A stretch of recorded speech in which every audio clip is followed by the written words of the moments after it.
Issue, anong pinakadahilan? Ayan, tostado. Paligoy-ligoy pa ba tayo? Yan siya, oh. Halos ang dami or kukunti na lang natira na output transistor. Halos lahat na open ito. Okay? Ito, kakatapos natin gumawa ng Magus na PO12. Ngayon, ito naman next natin kay Sir Julius ng Cainta Rizalita. Cainta Rizalita or San Mateo. Basta Cainta yata eh. Basta ganun na lugar. Si E30 lang nakalagay. Ano ba pangalan nito? Tusundra pala. Tusundra na CA20. Ay, Tusundra, oh. May logo ng T. Ngayon, ang pinaka-issue, ay ito pala eh, pambihira, oh. Nakarap tayo dito tayo nakafocus, meron pala dito. May sulat, ayan, Tusundra na CA30 na violet panel. By the way, shoutout and then maraming salamat kay Bossing na pinagkatiwalaan tayo na gawin yung unit nila. Issue, ano ang pinakadahilan? Ayan, tostado, paligoy-ligoy pa ba tayo? Yan siya, oh. Nung dinala ni Bossing to dito, yung tornilyo is dito na lang sa may takip. Dito sa may front na lang, ay sa may top niya. Yung mga tornilyo sa gilid, wala, tinanggal na niya. Kasi sinilip daw niya. Ang pinaka-history, nagpapatugtog na si Bossing mahina lang. Mga 3 hours daw, maya-maya, biglang umusok. Eh sabi ko baka mamaya umiinit ng todo, hindi mo lang namalayan. Basta sabi ni Bossing, umusok ko na bigla eh. Ngayon, pag-check daw niya, ano nangyari? Tostado. Okay? Ito yung mission natin for today's video. Sana magawa natin to. Tostado pa naman yan. Pero sa channel to, okay naman. Goods naman daw. Kaya, alaking pag-asa na nare-repair natin. Kasi may reference pa tayo eh. And then, basta merong, may story pa ito eh. Ngayon, ano pa gagawin natin? Focus tayo dito sa may channel 1. Although, pares natin kakalasin to. Kasi, parang pinafa-fix bias din sa atin to. At the same time, kuha na natin ang idea to. Okay, kalasin natin. Dinala ko sa bahay kagabi to. Ito troubleshoot ko sana. And then, medyo bad news. Kaya ako nasabing bad news, halos ang dami or kukunti na lang natira na output transistor. Halos lahat na open ito. Kaya hindi ko ito, pinagkakater ko nga kagabi yung mga, yung mga nasunog na pyesa eh. Ito, lagay natin dito. Usapin ko pa si Bossing ulit dito para sa kontrata. Kasi yung deal namin sa tawad niya medyo hindi na lugi tayo. Kasi sa transistor pa lang halos naubos lahat. Ayusin natin yung tester natin. Boss, halos kunti na lang natira. Yung mga blue key na to, open lahat yan. Na-open lahat. Pati yung mga point, yung resistor na 0.20, yung 2 ohms pala. Yung mga to na open, no? Halos lahat open to eh. Yan, no? Pag na-open yan, matik sira yung output. Oh, halos shorted talaga lahat. Grabe yung pagsalanta nito. Short to. Halos lahat ng ilira dito, short to. Tapos meron, okay, may ikis to eh. Nilagyan ko ng ikis eh. Kaya yung dito na side, kasi kwanto eh. Low rail, high rail ito. Ito pang high rail nito kasi naka class G ito. Yung dito na side, meron siyang shorted na isa. Ito. Ito isa to. Yan o, shorted. Tapos yung iba dito, mukhang buo naman. Tapos dito talaga ubos to. Same din dito sa may kabila. Oh. Dito naman, parang ilan ba yung nadali dito man? Teka lang double check ko muna. Ito, dali ito, isa. Ito, buo to. Akala ko na-open. Parang isa yata dito sa may kabilaan, sa may high rail niya. Dito talaga naubos. Tapos yung mga 0.25 na yan, wala na yan. Lustay lahat yan, ubos. Tapos pumutok pa yung relay, oh. Butas yung relay niya. Ang pinagkuhan ko dito, baka mamaya nasunog din rin yung speaker nito. Sana buo yung speaker ni Bossing. Baka mamaya dahil nasunog, baka nagkadikit na tong nagkadikit na yung relay dyan.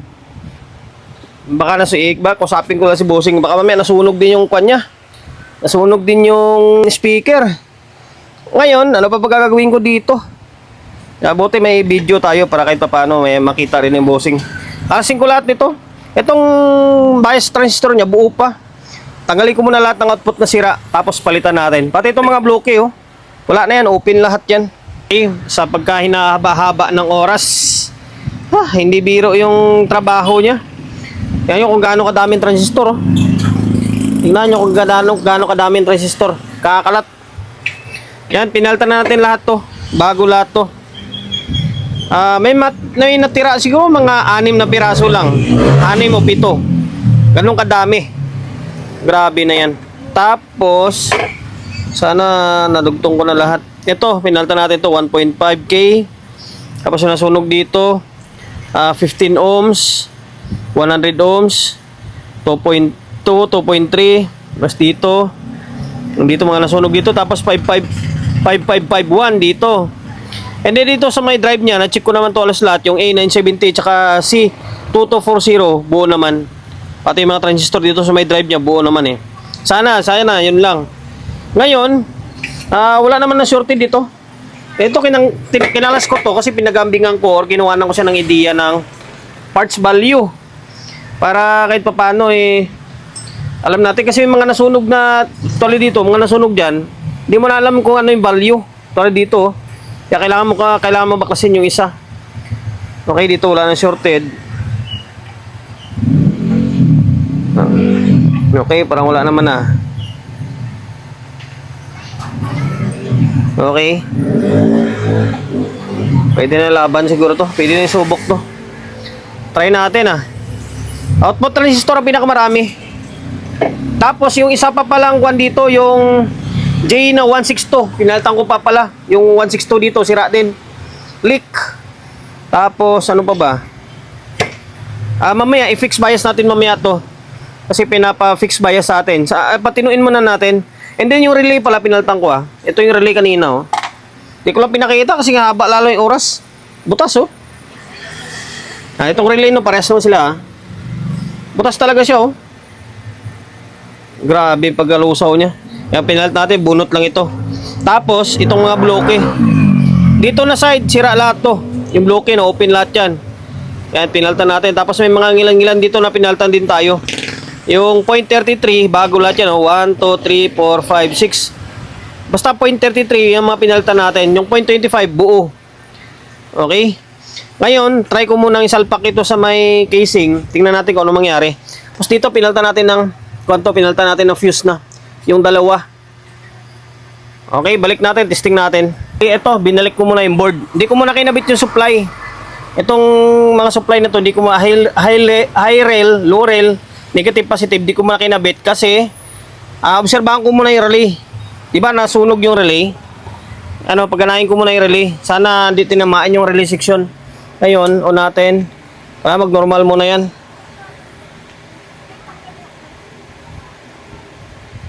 Wala, ayaw. Yan sabi ko nga sa inyo, nakaprotect pa rin siya Dapat magte-trigger yan. Wala nakasalpak na supply Diba?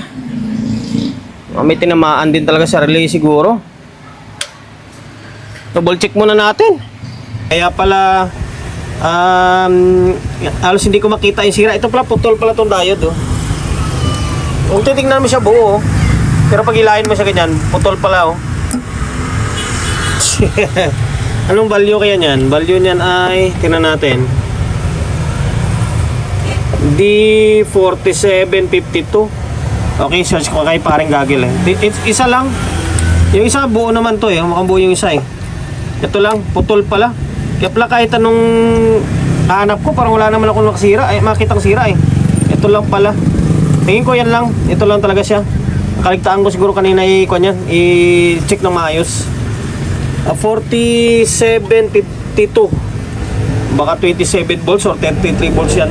Double check ko. Na ibalik na natin yung board. Napalitan na natin yung 4753. Tama ba? 4753 ba yun? 4752 pala. Yung 33 volts na Zener diode. Nandiyan Ngayon, binalik natin yung mga supply na ulit. Yan, kompleto na yan. Tingnan natin kung magno-normal siya. Tingin ko magno-normal na to. Okay. Balik natin. Baka may umusok. Wala naman. Pero nag-trigger ang relay. Nag-normal siya Yan. Yung ganyang ilaw, normal yan kasi single bulb tayo. Tapos, sa class G, ganun talaga. Tapos naka single valve pa tayo eh. Ngayon, obserbahan muna natin or check natin yung bias niya. Grabe, hirap na hirap. Oh, yan, 0.25 meron, no? Hirap na hirap tayo, ah. Dito, wala tong bias. Kasi seconds, kumbaga second na, pangalawang voltahe ito dito, eh. Dito muna yung may bias. Yan, nag-normal na siya, oh. Okay, yung valve natin, lumina na rin yung ilaw niya, oh. Grabe. Nahirapan tayo sa may, nahirapan tayo sa may, ano tawag yan, sa may mga sunog. Tapos pahabol ko pa pala, yung 1.5 na yan, oh, dito. Yung 1.5 na to, dapat pala magkasama yan. Sinilip ko ito eh. Magkasama pala ito. Yung nandyan, lumiyab, nakahiwalay. Kaya ginawa natin, ininang natin siya, oh. Okay, ngayon ang gagawin ko dito ay, maglalagay muna tayo ng speaker. Tingnan natin kung may audio. Naglagay na tayo ng audio input. Nagmamadali kasi ako. Gabi na, alas 7 na ng gabi. Ayan, pasabukas na lang natin ito sakali, oh. May speaker, oh. Tingnan yung ginawa natin speak on, no? Isang speaker lang muna para dito. Laptop natin gumagana. Tingnan natin kung may audio, ah. May bias naman eh. Ayan, may audio na siya, oh.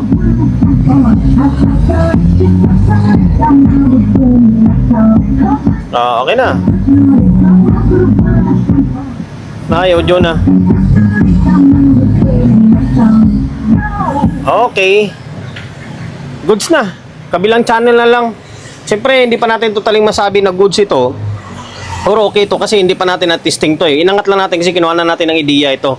For now, okay na yung channel 1. Pinahirapan lang tayo. Pasensya na kayo kung medyo pinuputol-putol ko na yung video pero wala eh. Hirap na hirap tayo. Bali, by the next day na ito. Pangalawang araw na natin to or hindi, pangatlo na pala. 2 araw kalahati pala. Ayan, bali sa previous natin or bali napatulog na natin itong channel 1. And then itong channel 2 na ilagay ko na. Wala namang problema itong channel 2 eh. Goods naman to. Ginawa na lang natin dito is Phoenix bias ko lang. Ngayon, ang pag-fix bias ko dito ay hiniwalay ko na lang yung video para hindi na siya ganun kahaba. Para hindi na kayo maumay, di ba? Panoorin nyo na lang the same time para kahit paano may content pa ako. Ganun na lang gagawin ko ulit ngayon. Ay ganun na lang gagawin ko lagi. Ang video natin is hatiin na lang natin para kada trouble hiwalay natin para ay hindi naman ganun kahaba ba. Okay? Yan, naibalik na natin to. Tapos mag-outro na tayo and then mag-audio test. Nakakabit yung speaker, 2. Tapos may input, laptop natin gumagana. Tapos ito, naka 220 tayo. Hindi na tao, hirap yung bulb ko dito. Isang piraso lang kasi siya. Sa ganitong klaseng design kasi, yung class G na to, makakuan talaga siya. Medyo makakuan sa ilaw. Hindi katulad siya sa class H na hindi mo maramdaman yung ilaw ng bulb dito. Ramdam mo talaga. Ngayon, ayun oh.